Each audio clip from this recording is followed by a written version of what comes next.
Okay, hello everyone. I'm just gonna set up the screen share.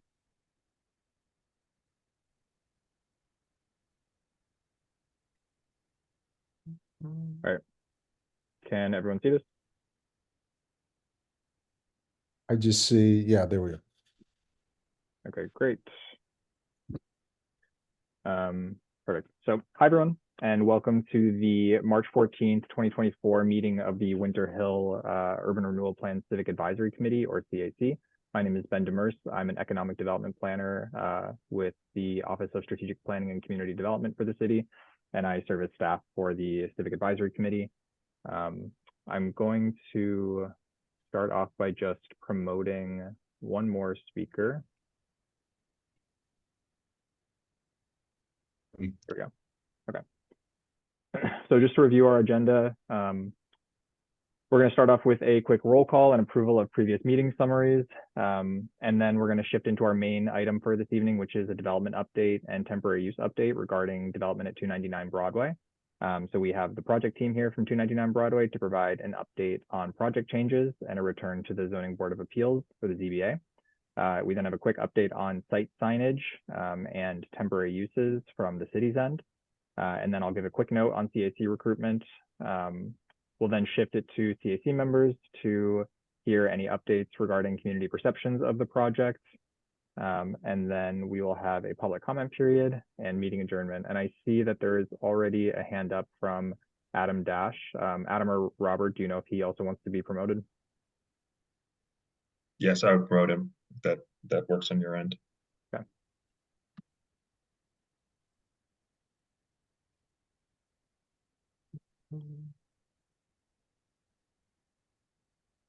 Okay, there we go. Thank you. So I'm going to start with a roll call, and we're going to actually not do the approval of previous meeting summaries this evening. So currently the Civic Advisory Committee is operating below quorum. We need to do a recruitment push. So we won't be approving any previous meeting summaries because quorum is needed to come to consensus for that. But just to review who we have with us this evening. So when I say members' names, please just let me know if you were here. So Will Colin. Present from beautiful Bon Air Street. Councillor Jake Wilson. Present. Councillor Jesse Plingen. Present. And then not with us this evening, who let me know ahead of time, are Edith Kwok and Breck Bailey. And Matt Hurst also recently has resigned from the CAC since he's going to be moving out of the area. So just wanted to give that update. So with that, we can move into our main substantive item for the evening. Just want to be respectful of everyone's time this evening. So this is going to be a development and temporary use update regarding 299 Broadway. So the main piece of this is a summary of project changes and a return to the Zoning Board of Appeals. So we have the development team from 299 Broadway here with us this evening.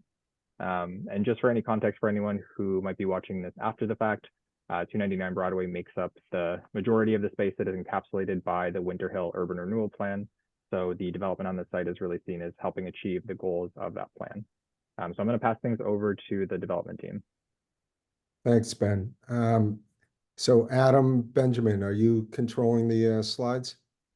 Tony will be controlling the slides tonight. So Tony, why don't you start by putting up the first slide, which I think is the matrix, the before and after. And I can talk over this and then we'll get into some visuals for Ben's sake. And I think Jesse and Jake have seen the visuals, but they've been refined a little bit. So you'll get some better views than what you've seen before. So what happened here is, I forget where we left off with you, Will, but we closed on the property back in October, which was a huge milestone. And then we got deep into the schematic design. Now, keep in mind, there are two buildings here under two separate ownership, although they'll be developed together. It's the Beacon Community Building and then the Mark Development Building. So Beacon is far ahead of us on the design of their construction documents. They had to get a quick start due to the timing of the EOHLC funding for the affordable portion of this deal. So their application's been filled up and submitted to EOHLC, and everything's looking good there. And I think they're on a track to be awarded sometime in the fall, which would, provided we catch up, which we will on construction docs, will put us all on a great track towards, a late first quarter, early second quarter construction start. So Beacon's off on their own. Mark Development starts to get into their schematic design process, working, with some construction consultants on pricing. And it became evident to us in that process that there were significant cost increases due to a lot of the stepping back in the back of our building, in the inability to stack these units in a uniform way, which streamlines construction and of course makes it more efficient and less costly. And as we've been transparent from the outset here. We view this as a partnership with the city and the state. And, we went into this in good faith, acquired the land, knowing that with the market conditions that were back in October, which are still the same, unfortunately, today, we were still going to have, a hole here to dig out of economically, with the hope being that, by the time we get to spring of 25, maybe the market takes care of that. So, we, in that stacking exercise, the architectural exercise and the construction pricing, realized that by stacking these units straight up, we would not only save on construction costs, but pick up some density and unit count, which would go a long way to, putting a dent into that economic deficit. So we're just being creative and looking for ways here that are going to position us for success come spring of next year to get a shovel in the ground. That's our main goal. So we redesigned our building primarily on the backside, and that's what we're going to present to the zoning board next week. It's possible they'll have the option of, deeming these changes as insubstantial, which would mean we're free to go from, next Wednesday night forward with this new design, or they could determine that they're substantial enough to reopen the public hearing, which would then put us into a first hearing in April as a substantial change. The hope is they'll see it as insubstantial. We can get going in full force on this new design on the backside of our building. The net effect of what we're doing is we're adding approximately 17,000 square feet of building mass, which gives us an additional 28 units and 3 more affordable units based on the 10% on the market rate building. So as you can see in this matrix, at the end of the day, we'd still have a very healthy, affordable package of 135 out of 316 units, as opposed to 132 out of 288. If you like to look at percentages, the percentage of affordability on the project goes from 46% to 43%, albeit a slight decrease in affordability, but we see it as de minimis to the overall good the project's going to bring. So I'll pause there just to see if you have any questions on the matrix in front of you, or any other questions you might have on what I just laid out. And if not, we can go into the visuals.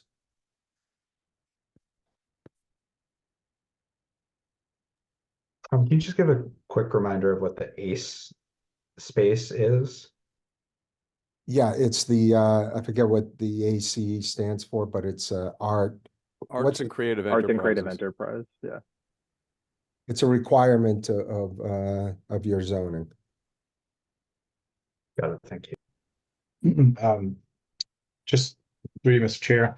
Yeah, I don't know how you did all the recalculations and stuff like that. I know that, I've seen that you're adding on to the building to add on square footage for apartments. But I'm just curious as to how, like, the retail square footage has gone down a little bit.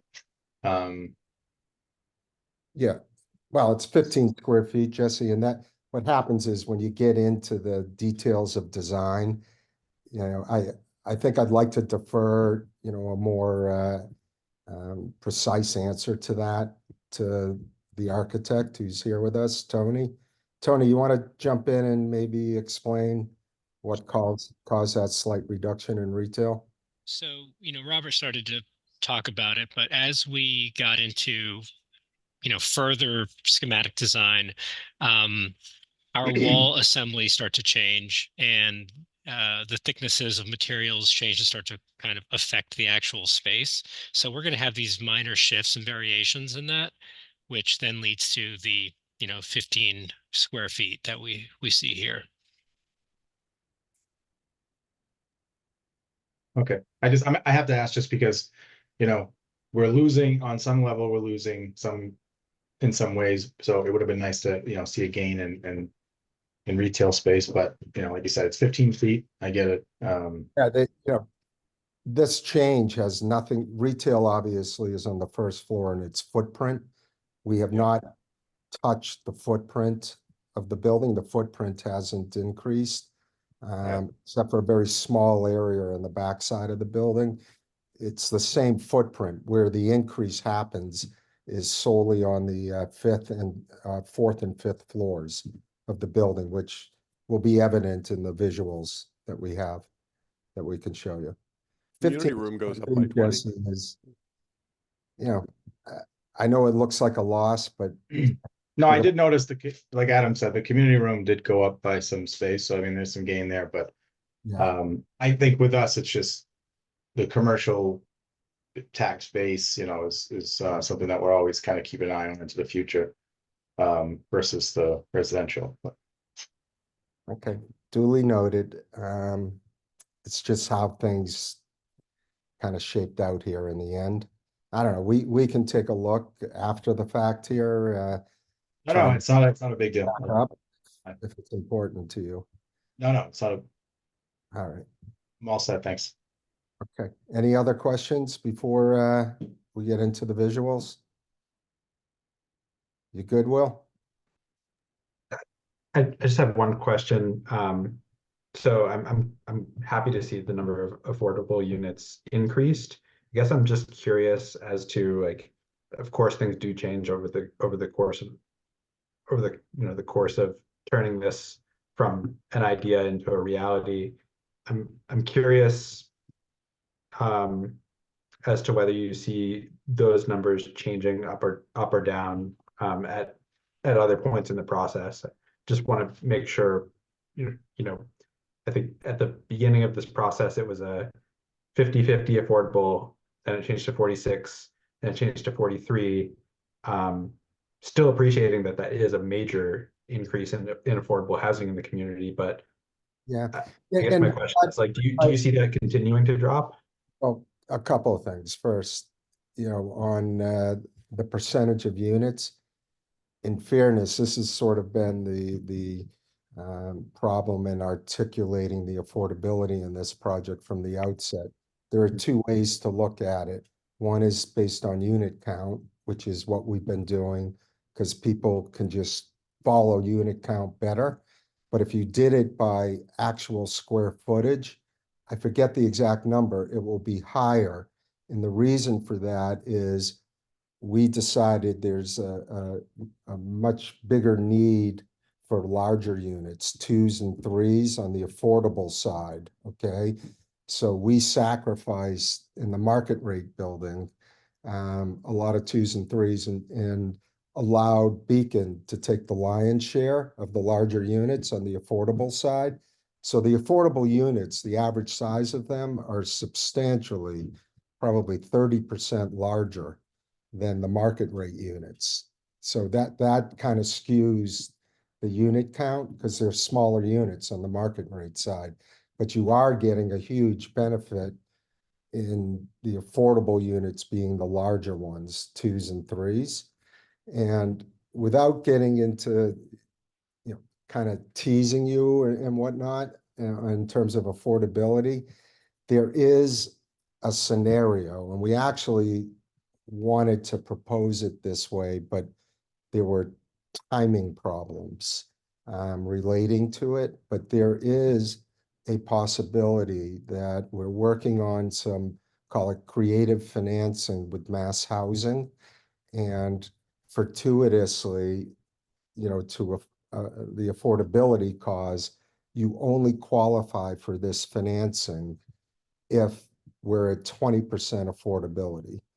And believe it or not, the math would suggest that it would make sense for us to exchange with mass housing.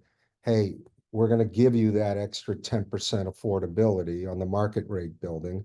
So we would go from 10 to 20% in exchange for them then being able to fund us with this creative financing that has a huge economic benefit to us.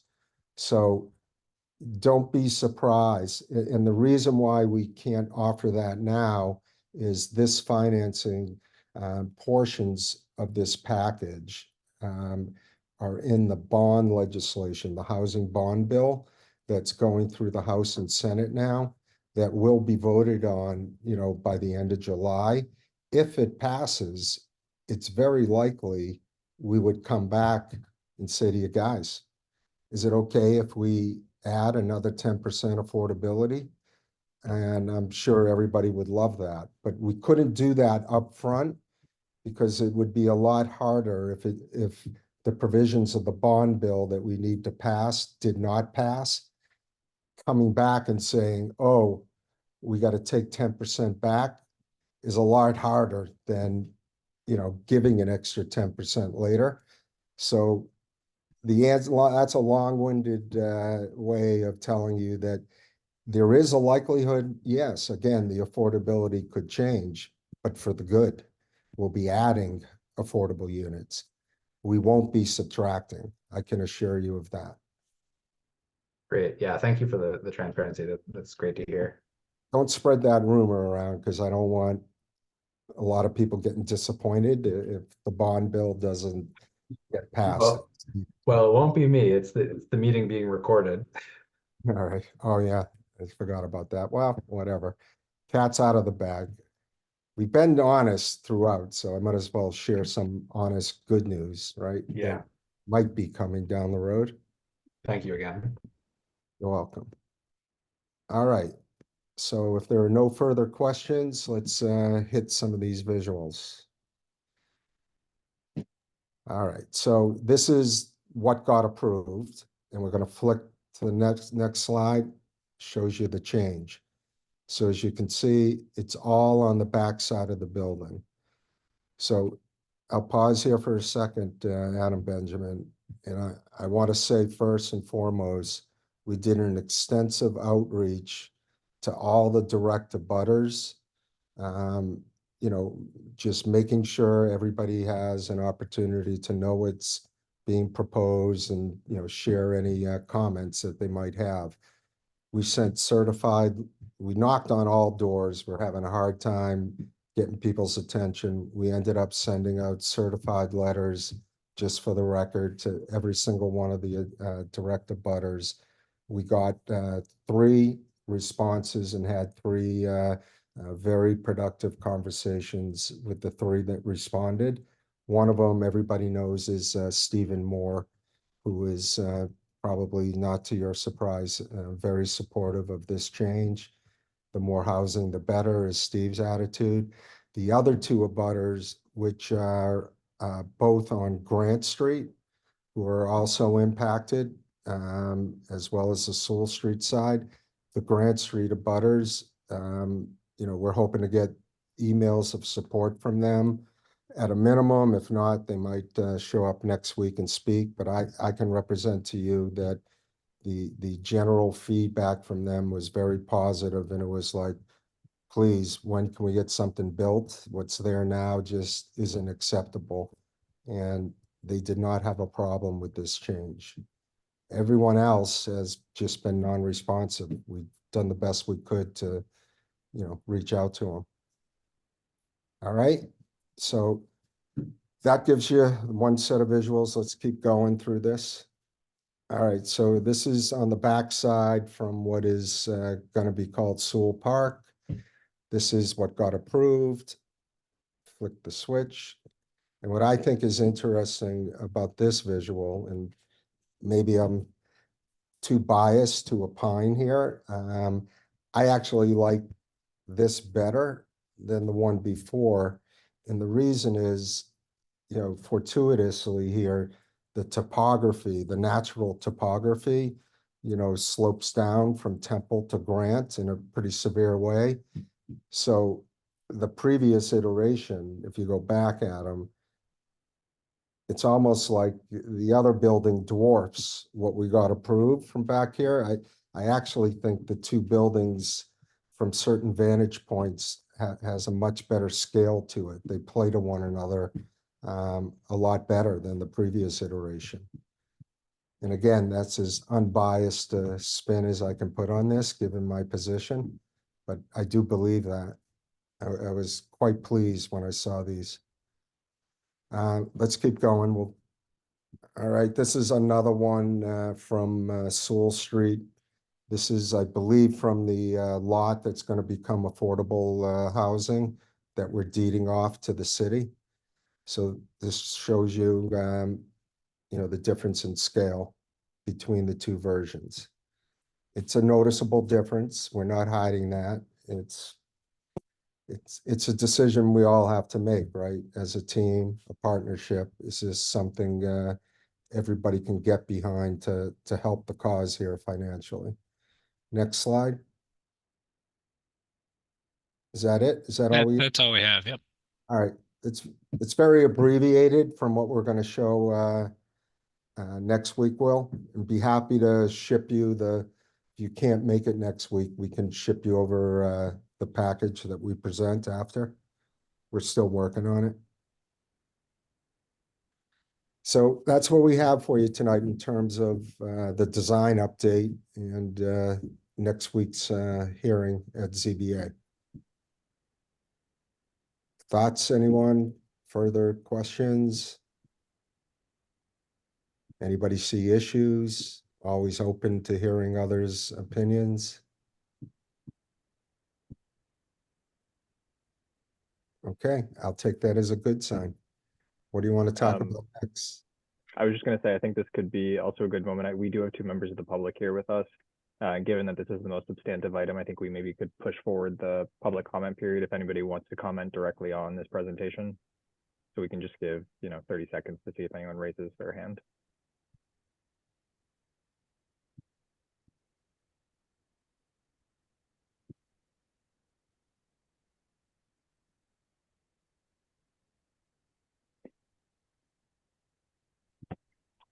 Okay, I'm not seeing anything. Obviously, if people would like to speak at the later public comment period, we can also gather any thoughts then.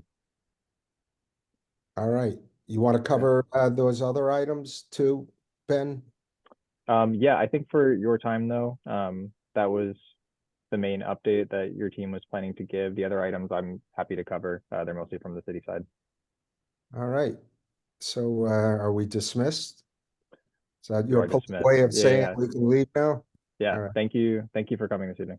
All right, and we hope to see you all at next week's hearing. And Jesse, by the way, the presentation will be in much more detail next week. I think, like in relation to your retail question, it will become more evident. And so, I mean, obviously it's, like you said, 15 square feet, but the reason I bring it up is just because, again, people are weighing this whole project on sort of like gains and like, weighing out the pros and cons.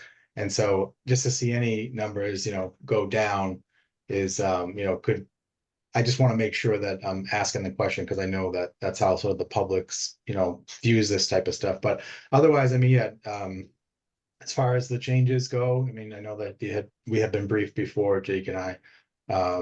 And it's good to hear. No, I haven't heard anything from anybody that you've mailed or anything like that. So yeah, hopefully we'll get through the ZBA and thanks for the update. Appreciate it.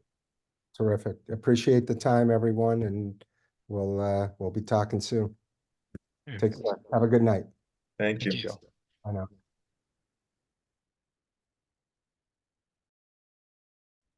Okay, let me reshare my screen. So the rest of our items should be much quicker. Here we-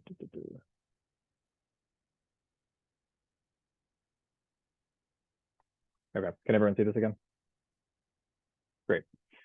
So for the second two items, just as a part of this larger item, so wanted to give a quick update. When we met last in November, there was a question around having site signage up at the site on the fencing.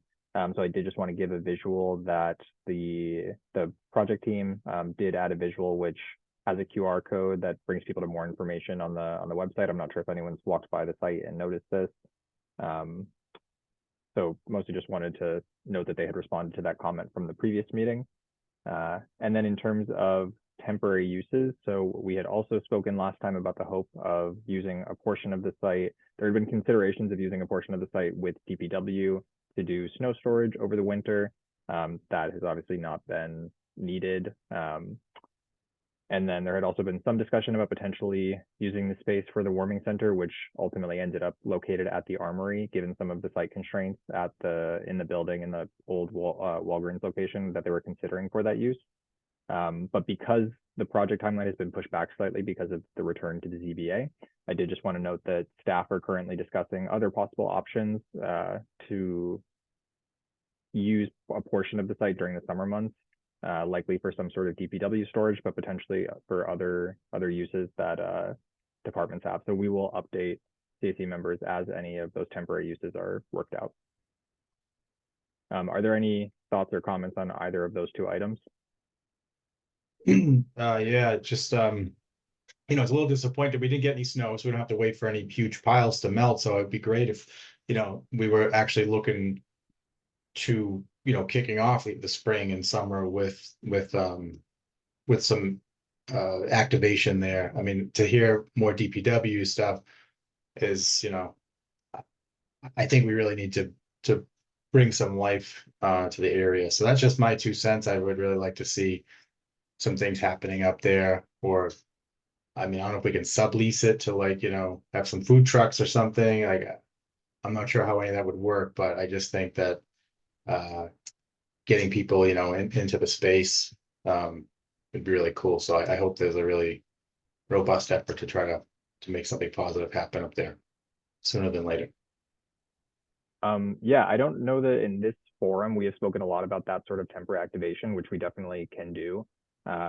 Currently, the main focus for temporary activation is 350 Medford Street. So obviously down School Street near the intersection of School and Medford Street.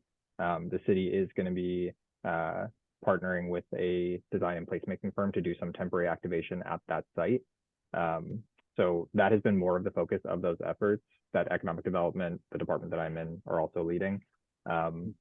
If that is an interest at this site and we wanted to brainstorm more about that, I'm not sure, to be frank, I'm not sure the exact staff capacity on it, but I think if there are specific things people would like to see here, would love to hear that, and we can definitely talk more internally. Well, I guess just quickly, like if we weren't going to store anything there, I guess, and yeah, certainly bring this internal. I guess my question would be, if we are sort of leasing it from developer, or whatever deal you all have worked out, if we can't get it together to have something, I'm saying, could we allow for, say a local organization to be able to post something there, like I said, maybe some food trucks or something like that. But just a thought, just like I said, just to see something there positive instead of just a fence around it.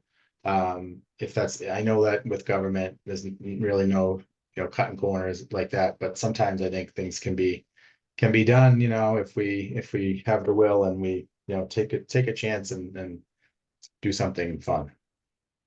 Yeah, definitely. I will say a lot of the logistical planning that has gone into the Homeman's lot has been because it is a gravel lot. It's not paved, and this site is paved. So I do think that there might be some easier ways that we could imagine programming. I think rec had also been engaged. Sorry, the recreation department had also been engaged at some point, thinking about potential teen center uses within the old Walgreens building. And so we could potentially think about how a portion of the site might also be programmed by that group. But let's definitely keep having that conversation. And if an idea does come to fruition, then we'll come back to this group for sure to talk that idea out more. Do any of the other CAC members have any thoughts about that? I would concur with Councilor Klingon. I think anything we can do to do a little bit of community building in this area could go a long way. And to the point about food trucks, I would suggest or propose partnering with the Somerville Arts Council. They have a great track record of putting on really fantastic events in, creative spaces such as the streets. So I think this would be kind of a easy win for the community, for the city, for the Arts Council. Yeah, I can reach out more to the Arts Council to see what their capacity for something like that is. They often, I know they do these sorts of things for street festivals. I know they also have built up a pretty stacked lineup. So I don't say any of this to say that this is not possible in any way. We'll definitely talk more about this internally. I just want to, set expectations, especially as I think about the staff that would be working on this. We could also talk more with the development team about the sort of programming that they might be able to manage on the space. Well, that's what I was going to say. I mean, to Will's point, even just in terms of getting people excited for the project, you could kind of weave together something that is sort of community outreach about the project, because it is going to be a headache for people out there for a while during the building. And so community outreach with the project, but that also has a fun component to it, so maybe they could spring for it. That'd be nice. But all right, yeah, perfect. I'll bring that up. Okay, if there are no other comments on this item, the notes on CAC recruitment is really mostly to acknowledge that I understand that this group is operating below quorum right now. I know we talked a bit about this last time. We had some initial efforts to do engagement, but it's gotten us kind of not back to the drawing board, but staff have been engaging more closely with the Summer Viva Office of Immigrant Affairs than in past recruitment efforts for this group. And so we are getting a bit deeper into translation of engagement materials. So it's going to take a bit more time. But given that the project is returning to the ZBA at the moment, I think that gives us a little bit more time to prepare that engagement material. So mostly to say we haven't made substantive moves on this. We've been talking a lot about it internally and what it will take logistically. So hopefully we'll start with that probably in about a month to give that note. With that, I just wanted to also shift into if anyone has heard anything about the project or the site that they wanted to share. I know a lot of this probably came out in the development conversation, but is there anything that CAC members wanted to add? I haven't heard anything like about the actual project other than the concern as to whether or not it's still happening. A lot of people, they're worried. There's rumors, like you'll hear a rumor like, oh, I heard that project was dead or like severely stalled, and things like that are really the only. But another reason why I think a great event would be really cool to like have up there and have everybody kind of, we're very much, this is very much still happening. But that's really the only thing I've heard. I haven't heard anything just in regards to like, issues with the coming buildings or the parking situation. I haven't heard anything new on that or from anybody. But then in the short term, there's just there's been some issues with the lower parks, like just with upkeep or whatever, like just not so much vandalism, because I mean with the fence up, that's stopped the problem of people sort of camping in the under the awning there, but they've moved to like other places, I guess so. But I've been working with SPD to rectify that. So just don't want the perception that it's like completely abandoned, you know, because I know Mark Development is, you know, the door's open and approachable for people to, if there is an issue up there. That's just what council talked about.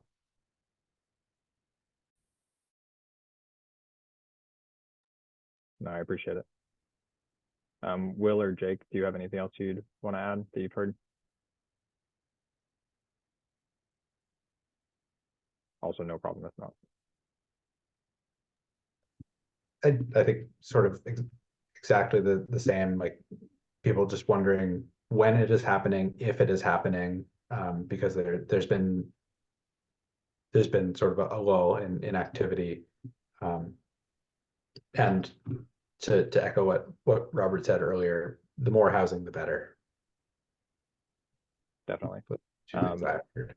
Yeah, I think that's an important reminder to us, just as we've been doing a lot of, you know, it never feels like a lull when you're in the planning work side of things, but obviously from the public perception side, there's been less communication about this. So I think this idea of an event is a great idea. So I'll talk more about this with the development team. Councilor Wilson is on the move. Walking up to City Hall. Yeah, I was just gonna say this is Councilor Wilson, you were breaking up. Maybe you're too Oh. close to your home Wi-Fi. Now, if once you go to like actual cellular, you'll probably be fine. All right. Okay, Like you're it's good clearer Am I now. better? Sorry if you didn't hear that. Can you hear me now? Yes. All right, sorry about that. Councilor Klingon diagnosed that precisely, if that was you. Yeah, I was just saying it's staggering how people aren't even aware what's happening with the project. I get so many questions about when are we going to do something about the Star Market? I'm like, we are. Something is happening. So yeah, I don't know what the answer is there other than just tell everyone we know what's happening. So that's all I have.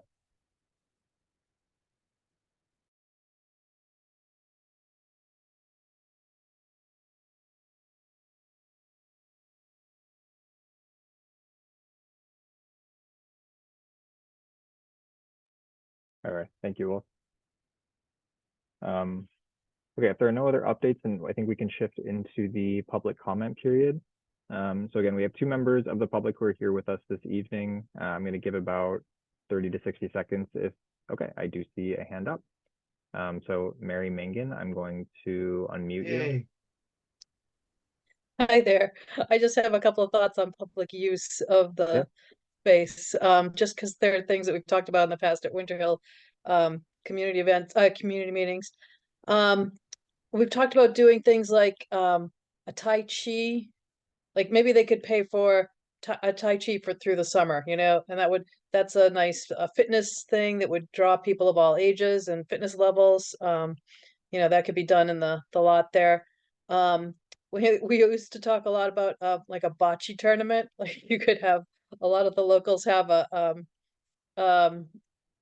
tournament there where you could bring a lot of the like the old Italian neighbors in to help the young people understand that. That would be fun.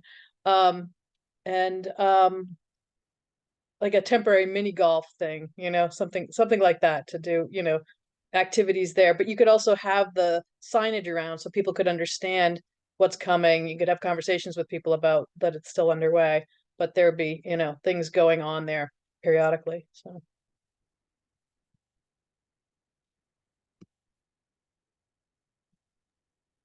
Mary, anything about the project in general? Have you, I know it's not really Q&A, but yeah, I haven't heard anything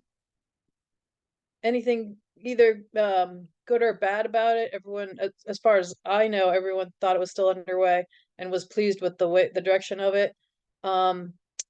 Every once in a while, parking floats up, and that was one of the concerns I had when they said there were more units coming. I thought, oh God, that's going to reignite the parking issues.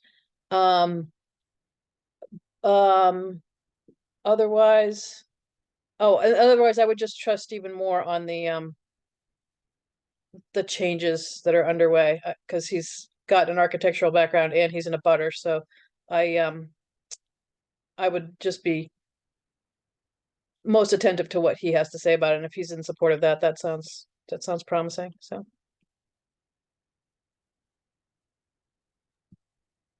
That's Great, thank you. And thank you for all watching me learn how to spell bocce. it. Are there any other comments?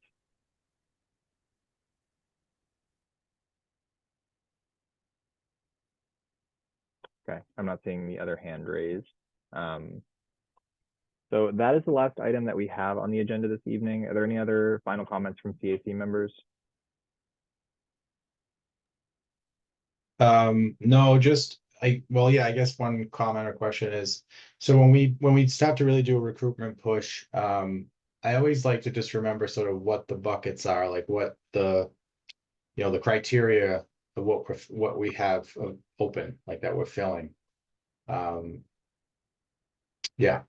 So I don't know if you can, when we do that push, get that out there. Yeah, I don't have it immediately in front of me, but I have those buckets. And when we do advertising, the way that we will do it is that like the survey that you take to express interest has the different categories listed, and you will say which of those categories you might fall into, including like I don't know if at-large is the term that we use for this type of committee, but that there are some positions that are sort of that at-large position. And then there are different residential, Like language youth, speaking community, business, exactly. business. So that will all be in that engagement material.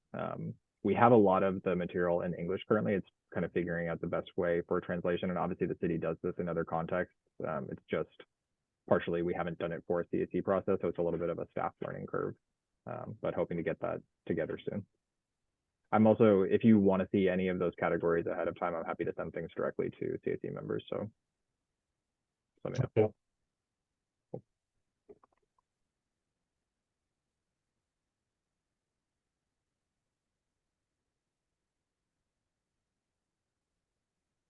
Okay. So that is the last item we have. The last note that I'll make is just that we probably will not meet for a few months as this project goes back through the ZBA process, similar to what happened the first time it went through the ZBA process. We want to encourage people to engage as much as possible in one channel, since we know it can be a lot to keep up with the CAC, the ZBA, the redevelopment authority. So depending on how long that project is in the ZBA, probably won't meet until after it gets its decision, unless that goes on for much longer than is anticipated. But if anyone does have any questions, please feel welcome to reach out to staff. And yeah, definitely encourage people to look at the ZBA agendas. The first one, as Robert mentioned earlier, is going to be March 20th. I believe that meeting is at 6 p.m. And then those meetings generally happen on the first and third Wednesdays of the month. So if there are any future meetings, that's when they will be scheduled. So that's all I have for this evening. Thank you all for the time and watching the presentation. All right, thanks. We'll see you. Bye, everyone. Good night.